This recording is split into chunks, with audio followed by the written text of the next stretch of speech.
السلام عليكم ورحمة الله وبركاته وولالكينا عبد الله أريزونا وحنا halkan nigu soo gudbin doonaa kulan ay wada qaateen wasiirka waxbarashada Cabdullaahi Goodax Bare iyo Alfanaan Sharma Boy.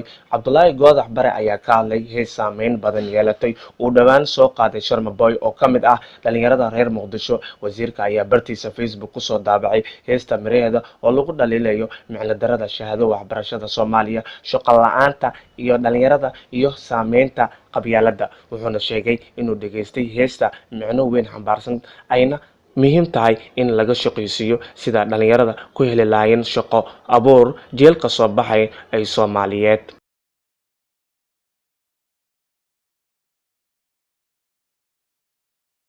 haliyeyga yar dhalinyarada artistaha Soomaaliyeed soo baxayo uu ajiibay markaan fariin u faray inaan kulanno anoo markaas matalahay wasaaradda waxbarashada.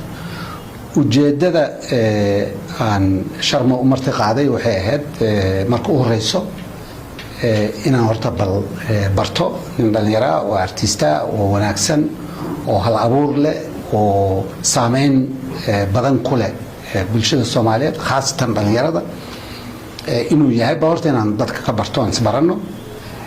marka labaad in aan uga hiiliyo muxuu ahaa warka suuqa loo geliyay oo ah inuu sabab u ahaa imtixaanaadkii dhacay Sharma mas'uulka ahaa.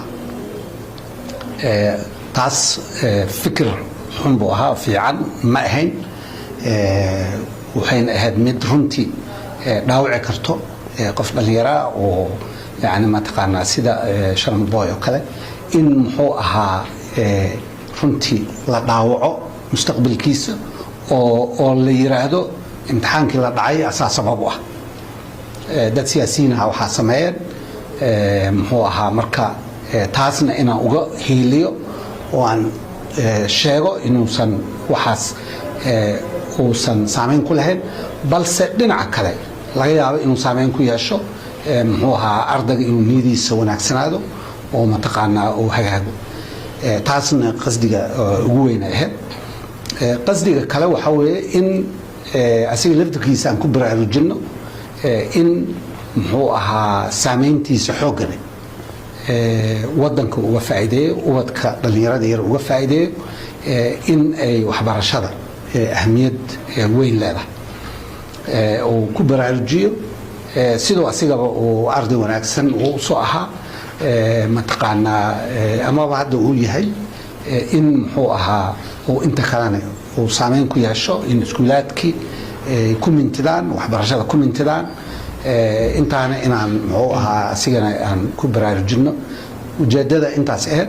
mar kale waxaan ka mahadcelinayaa muxuu ahaa sida wanaagsan uu soo ajiibay inaan kulanno aadan uga mahadcelinaya adigana sidoo kale barasho wanaagsan aadan kaaga mahadcelinaya.